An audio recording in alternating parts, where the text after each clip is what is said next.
Hey, what's up everybody? It's Lids and we're back with some more Mardek, and of course last time we saw, it turns out this fire temple has a few tricks up its sleeve. Turns out we're gonna have to be quite quick when going through all these rooms.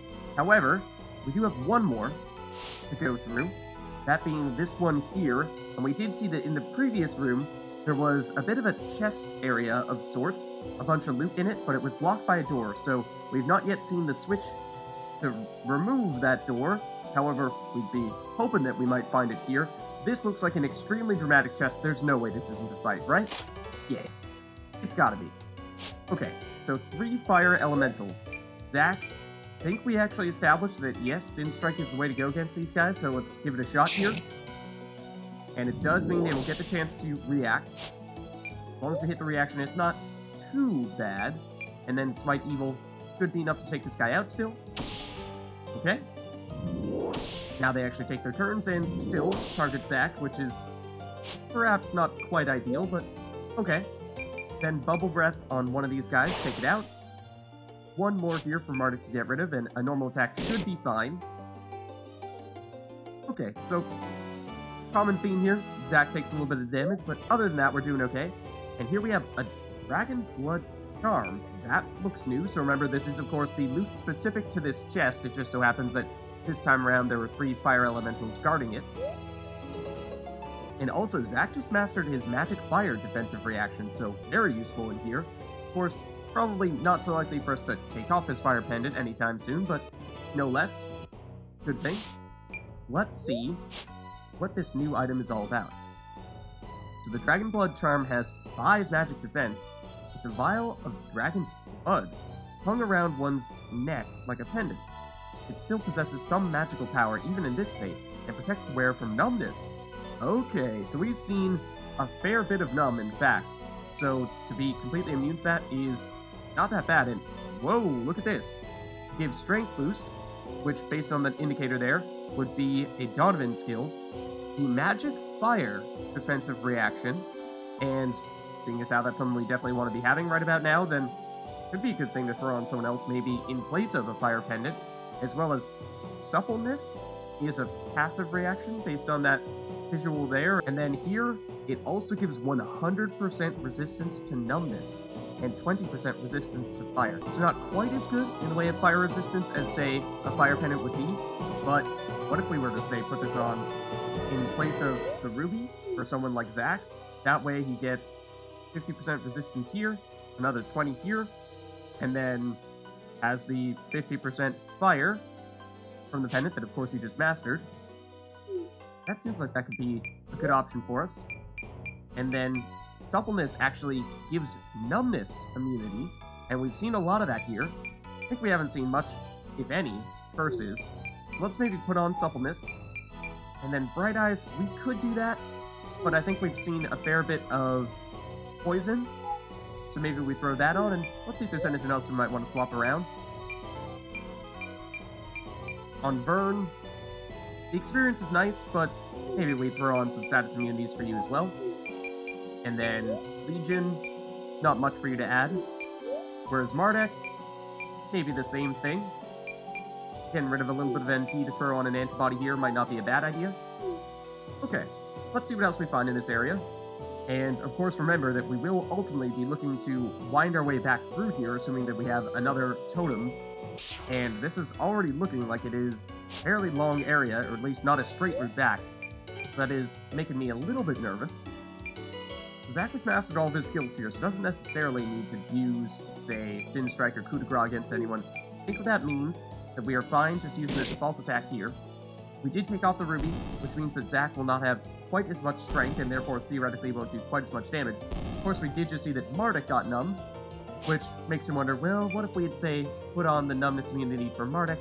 Yeah, I think, like we were saying, there's definitely a fair bit of numb here, so I think that's somewhat unavoidable.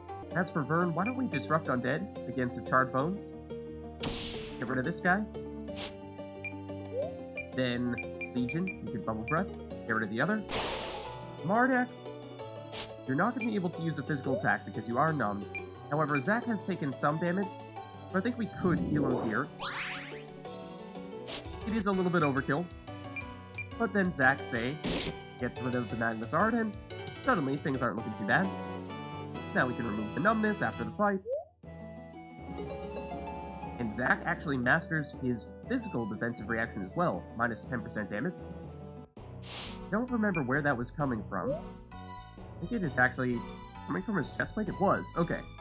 So we were putting this on previously for the Sin Strike skill, and we were saying that we probably were going to swap that over for the Flame Mail afterward because Vern was getting closer to mastering Resist Fire, and Zack still had those skills that he was looking to master from the Snake Mail. So we could do the swap here.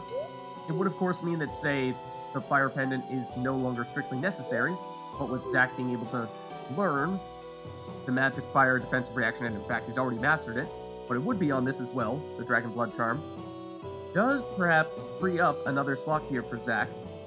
As for what we'd like to put there, he did actually have 100% poison resistance on the Snake Mail. We could say throw on the Snake Stone and make it so that he automatically has that too. Might not be a bad idea. We might want to swap around some of his skills though, because we might have just thrown on Antibody. We did.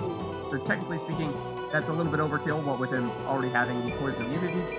So we could throw on, I don't know, Red Eyes instead. And Vern, we did also just put on... Well, actually, you did not have Antibody previously. I was gonna say that could be overkill as well, but apparently not.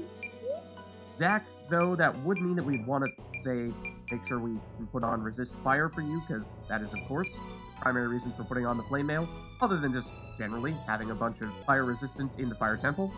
But say if we got rid of everything except for Suppleness, yes, you do still have enough to make Resist Fire happen, so okay, that does work. And just to double check, that means that everyone here should have 100% fire resistance, at least when it comes to magic abilities.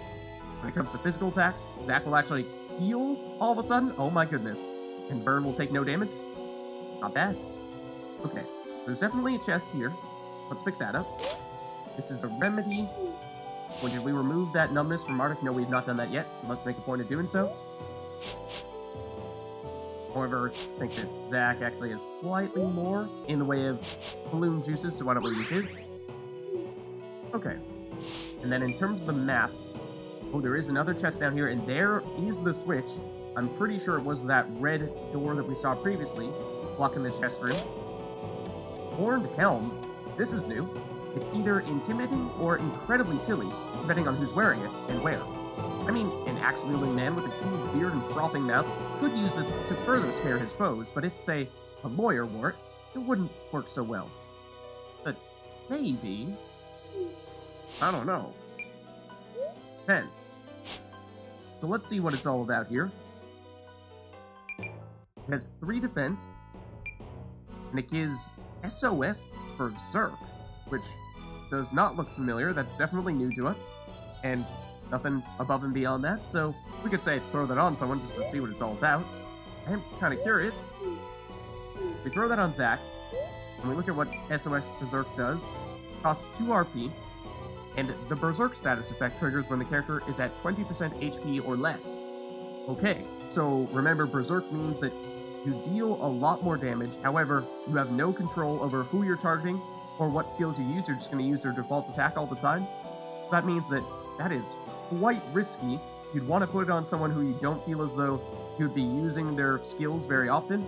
So, to tell you the truth, Zack is not a terrible option there because his normal attack is quite strong, and it's not that often that we're going to be doing things like Sin Strike or Coup de Grace or what have you. So, not out of the question.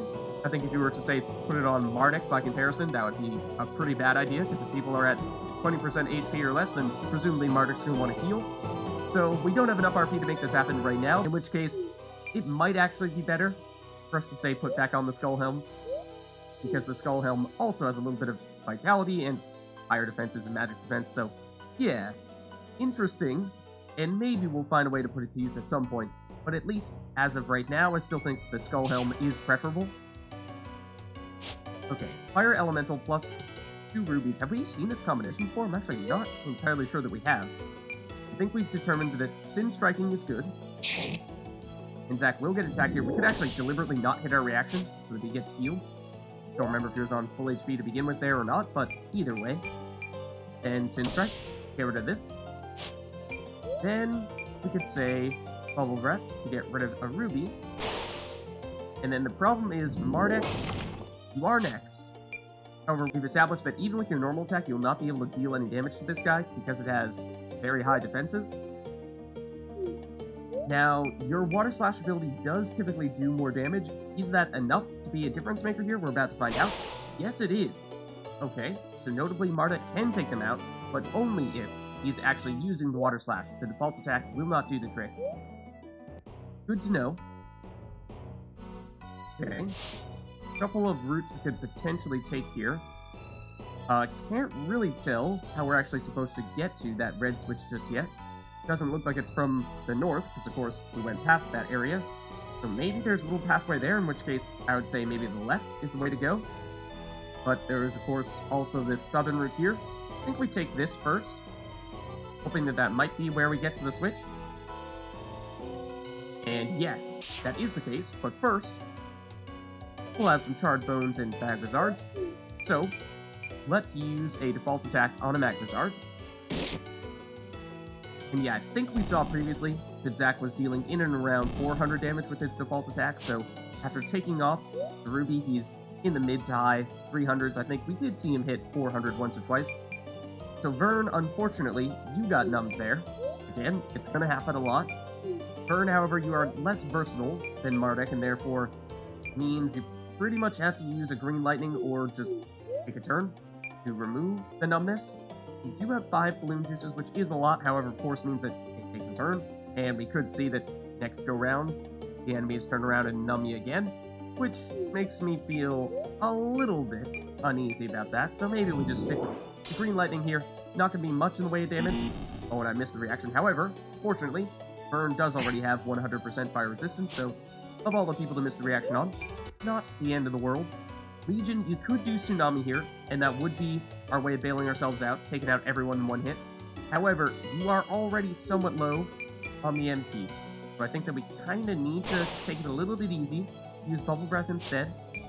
Mardek, do you need to use a Water Slash here to take Charred Bones out? I don't recall. I think you'll be okay here. No, not quite. Uh-oh. So now we are in a bit of trouble, because that means there are at least a couple of people here who are going to take a turn. Let's get rid of this Magmazard, yes. Fortunately, no numb there, but, well, Vern does still have a numb on himself. Charred Bones, I don't think Vern's going to be able to take it out here. He does have 50% Earth Resistance. Maybe he can still do enough damage to break through that, but I'm skeptical. Oh, he can! And in fact, levels up in the process. That was Legion, actually. And then Legion, at this point, I think we have plenty of turns in which to take out the Magmazard, so we can actually, say, save some of your MP and just use a normal attack. Because this guy's much easier to take out. We do that. Okay, and then we'll, of course, remove the numb after this fight for Vern. Okay, make a point of doing just that. Like I said, Vern, technically speaking, did have more Balloon Juices, or so I thought. Where are you hiding them? There they are. Okay. So switch, flip, and then from here, we could actually go directly south, or it looks like, that area down there looks like a dead end with only a chest, so I think we might want to double back and get to that chest. Because I think the area with the totem looks like it is further along beyond where we just flipped that switch. Which again is a little bit concerning, seeing as how it does seem like this is going to be perhaps the longest route to that totem that we've seen yet. So could be our most difficult one yet, for that very reason. Vern, do you have the damage to, say, break through the Ruby's defenses? You do have strong reactions. You have an air elemental attack, though. That's going to hold you back a bit here. That could perhaps be reason to even use something like Fight Evil or Disrupt Undead, even if this isn't a Dark Elemental or Undead enemy. Maybe we just keep it simple here and leave it to someone like Legion with a Water Elemental spell to get rid of them. Which means, Vern, you're just using a normal attack, and why don't you do it on this guy here. Okay, little bit of damage. Legion does mean we're gonna need to use a little bit more of your MP, and seeing as how it has been a little while since we were last at the save crystal, does mean that, well, you're only on 27 MP here, so yeah, we're definitely gonna want to make a point of restoring some of that before we make our way over to that final fight in this area, because if we run out of MP, then we're gonna be in a bit of trouble there. But with you being one of our strongest attackers with your water spells, and then Zach, you can probably just use a normal attack. Won't be enough, of course, but Vern should be able to finish the job. There's Vern leveling up. And that might be worth double checking as to whether there are any new skills we can equip, because that is an even number level. So theoretically, Vern might have gained an RP there. It's possible, yeah, we could say get rid of Quarry Undead and put on Drain HP. I think that is preferable. There are, of course, some undead enemies here, what with the Charred Bones, but Drain HP is applicable regardless of which enemy Vern is targeting. Other than that, though, it seems like that's just about it. Legion, I think you were on an odd level, so no RP this time around. Okay. And like I said, at some point we definitely will want to try to restore some of Legion's MP. If we were to say use a Mana Berry, that would be 50. And that would be actually perfect right now. Hit Legion right up to maximum MP, so sure. Legion also took a bit of damage, so we could theoretically heal, but I don't think it's urgent just yet. We could hold off for a little while longer. And here is another ruby. We, of course, were just using one for Zach, but to pick up another, not bad. So then let's head back, and that was definitely a dead end. That does suggest that the way to the end of this room is in fact over here. Have we seen 3 lava blobs in the temple itself? We probably saw this setup in Crimson Peak, but I'm not sure we saw it in the actual temple yet. And I think Sin Strike is extremely effective on this occasion, because the lava blobs, remember, have an even higher physical defense. However, get right through it with Sin Strike. That's great. And then Burn, if you hit your offensive reactions, that might be enough. We might want to say use a Smite Evil or Disrupt Undead, because I think that on both occasions that does add a little bit of damage to the equation. Let's try this out here. Yes, just enough in fact, I think. Then for Legion, I think you will definitely need to use a Bubble Breath. No way you're going to deal enough damage with a normal attack here. So we'll go back to using a little bit of the MP, but we're in decent shape there. Now that we used the Mana Berry, and in fact, right on cue. So yeah, we'll go down this way, then this should loop around what I think will be the final of the World Savior split. Bernard's just chilling over here. This here is what's called a soul cage. It's a wonderfully horrible bit of magical gadgetry, which can imprison an immortal soul to do the caster's whims. Usually they're just used for a bit of fun. The Lord knows I've had my fair share of giggles with them, but this one here seems a bit iffy. This place is more evil than I thought. Oh, okay. Perhaps he's onto it? Damn whippersnappers won't have a bloody clue what they are, so I suppose we're gonna be here for a while. You can probably operate it, though. You look like the type they'd respond to, being the Eponius real heroes of this tale and all. So, go ahead. I won't stop you. It'll be sort of amusing to watch the look on that lad's face when you get the crystal first. That's why I'm here, after all. Wait, what? Why you're here? To see us get the crystal? Bernard? Okay. Anything else to say? Just talk to it, and know the heroic aura you seem to give off. The soul will acknowledge that you're the right one and talk to you. I don't know what'll happen after that, though. These soul cages have the potential for a lot of very different things. Okay, so will this be the same kind of soul cage we saw previously, or something entirely new? Let's find out. Power Seeker, you must prove your power and speed, that you may be granted the eternal power of the Crystal of Flames. Let the test commence! Okay, so remember, presumably that means we will be timed. However, we saw that that amount of time varied a little bit from one room to the next based on, it seemed, how far a walk it was. And this, I'm pretty sure, will be the furthest walk we've had, so this could be the hardest one to fit in that time period, depending on just how long we have. So, here goes nothing. 3 minutes. Okay. Sin Strike. Hit him.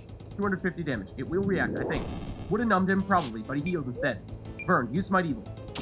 Hit him with 551 damage. Not bad. It will take its actual turn. Numb Burn. It's okay. He's already gone. Except that was actually the reaction.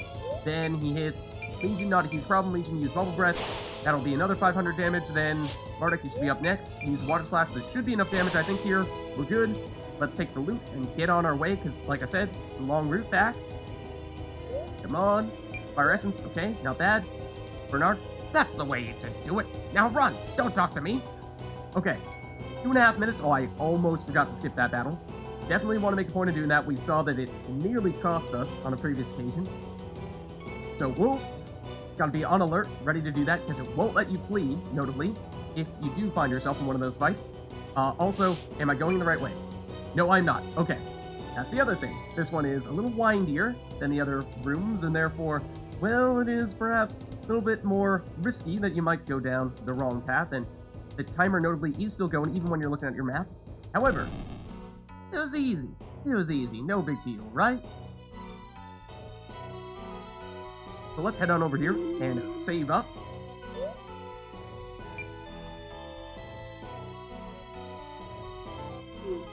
And that would suggest that, well, we should now have this door over here open to us. Yes, remember previously there was a wall blocking this area here with 6 chests and what looked like another Trilobite warrior.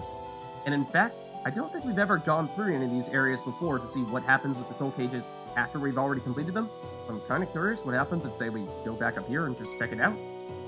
And again, probably instinctively going to skip the next few fights here.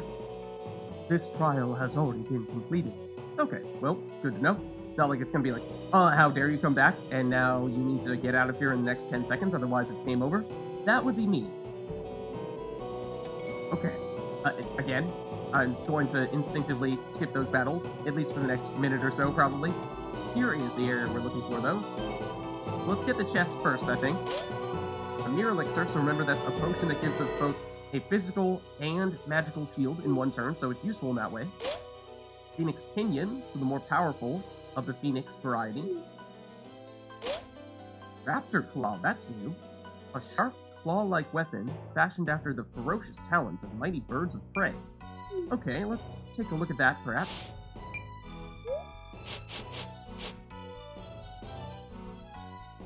So it has 34 attack. It is a claw weapon, which would suggest that it is something for Solar. Plus 20% offensive reaction.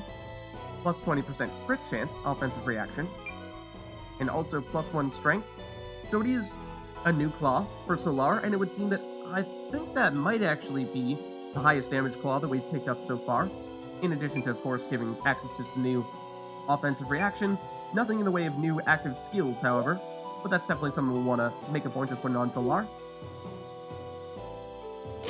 Other than that, a Noxious Palm. We've seen that, at least on some occasions, these have been extremely helpful against powerful enemies. Oh, and then a Talisman of Volkos, an ancient artifact. It's a holy talisman, formed personally by the deity Volkos, the ever-burning flame, when he made the fire temple. Very valuable, certainly. So again, in the past, I think we saw that these talismans that are affiliated with specific deities have been pretty darn valuable.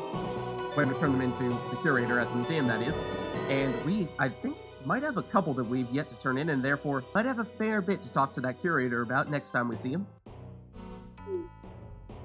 Then as for this one here, another ruby. Plenty of those now. Alright, now, as for this Trilobite friend here... Ha! I'm a Trilobite warrior! Fight me! Okay, so we've seen our fair share of these guys, of course. We'll, however, use a water elemental spell first, which is very concerning, because remember, when we put on the fire pendants, they do give 50% fire resistance, which has been very helpful in the fire temple, where there's a lot of fire damage. However, they also give 50% water weakness. So, if, say, this guy were to use a bunch of water spells against us, not so great against burn. Zac, we actually took that off, because we could put on the Dragon Blood Charm and the Flame Mail instead, so Zac's actually doing okay. However, Legion, also some water weakness. Mardek, also some water weakness. So we have seen that these Trilobites will use a combination of different elements, but water I do think is the most common, so have to be on the lookout for that. It's a little bit risky for that reason, but Sin Strike perhaps. a good way to get us started. Then is Smite Evil or Disrupt Undead best, or Green Lightning? I would suspect, with being Earth Elemental, would, from an elemental standpoint, be the most damage. It's just that, well, it's typically not quite as strong as something like Smite Evil or Disrupt Undead is. So maybe we go this route, even though it's not a dark elemental enemy. Although, not quite as much damage as I was expecting, so might have actually been best to go with the Green Lightning. Yeah, it does have 20 defense, whereas only 0 magic defense, so probably would have been best to go Green Lightning on Vern. Maybe we'll do that in the future. And as for Legion, I'm thinking maybe a Gem Explosion, because obviously Water Spell is not a great idea. Fire Breath, I don't think so either. Oh, how is your Fig resistance? It is actually negative 100. Yes, I do vaguely remember that we used this in the past, and it was very good for us. Almost 1,000 damage. Mardek, Water Slash, definitely not a good idea. Default attack would also be Water Elemental, not a good idea. Air. It's not bad, actually. I'm thinking that's probably the way to go. Unless, well, I'll tell you the truth. Let's heal Zach first. And oh my goodness! Absolutely annihilates Legion there, so there you have it. Water damage, and I think that might have been the Trilobite Warrior's strongest water spell. Yeah, quite powerful, enough so to take out Legion in one hit. And that could have very well been just about anyone. Remember that Legion had minus 50% water resistance, but so does Mardek, so does Verd. So, Zach, let's just ignore the fact that your friend there just dropped down. And yes, the reaction would have been best if we had hit that. We could use Green Lightning here. We could, of course, say, deliberately make a point of using a Phoenix Down or a Phoenix Pinion to bring back Legion. Is that worth doing right now, or do we want to hold off a little while longer? Let's do it now. I think Legion might even go next. That is, in fact, the case. And the Gem Explosions were very effective, so that alone is probably reason enough. Yeah, actually, well over 1,000 damage that time. So Mardek, you could heal Legion, because we only used a normal Phoenix Down, so Legion came back with half HP rather than full. So that could be a reason to do that. Alternatively, burn on something like a Magic Shield on just about anyone would be helpful too. I'm thinking that might be worthwhile. Thing is, of course, if someone goes down and they lose the Magic Shield, so we want them to stay up. Maybe we heal first in that case, then we'll put on some Magic Shields. The Earth is probably better. No weaknesses to that right now, I don't think. So, got off a little bit easy that time. Again, missed the reaction on Zach's Sin Strike. Green Lightning. Roughly the same amount of damage as the Smite Evil. In fact, I think Smite Evil might have been slightly more. Yeah, maybe we stick with the physical attacks then, after all. Gem Explosion, though, that will be big. And then here, Trilobite Warrior does go after Mardek, but it's at just under 700 HP. Can you pull it off, Mardek? Do we get greedy here? Or do we say, heal everyone up one more time? Let's take it easy, perhaps. Of course, getting everyone back on full HP won't do much if, say, it's the most powerful water spell, and it's a powerful one, yes, but not the most powerful one, so Legion just barely survives that. However, that is one that allows the Trilobite Warrior to heal from the amount of damage that it does, so you'll notice that it's back up to 1,600 HP. I think we'll still be capable of taking it out this time, though. Because between Sin Strike, let's go Smite Evil here, like we were saying. And then a Gem Explosion, perhaps? Maybe that'll do the trick. And it does. The Trilobite Warrior down, everyone alive. Fortunately, well, I mean, Legion may or may not have gone down briefly there. Well done. You have won. You have defeated 4 of us so far. Keep at it, young man. I will be going now. Good day. Alright, so another Trilobite Warrior down. That's 4 in total, and I would suggest that we're making some pretty reasonable progress on that front. We got some decent items here, of course. Got a new plot item, the Talisman to sell to the Curator. And between this Dragonblood Charm and a new Claw for Solar, those seem like things that we'll definitely want to make a point of mastering up some of the new skills, particularly the Suppleness, with all the numbs that we're seeing in this area here. But of course, from here on out, we've now made our way through all of the various rooms in the Fire Temple, besides, of course, the big one in the middle. And, well, based on what we've seen from the other temples, that probably does suggest that up and through here is likely the way to the actual Fire Guardian. So, we'll see what awaits us next time.